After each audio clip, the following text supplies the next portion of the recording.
As an alternative to chore, which is a little tough to use, sometimes tough to come by, and flaky, which could be a little dangerous, we can make the same stopper out of screens. 2 or 3 screens from like 1/2 inch to 3/4 of an inch in diameter can be placed on top of the pipe,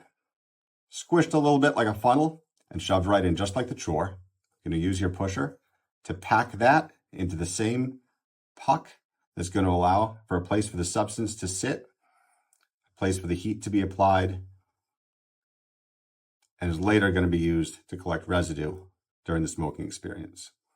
Screens can be a better option because these flakes on the chore could come off during your smoking, and the screen, in addition to the chore, they could be used together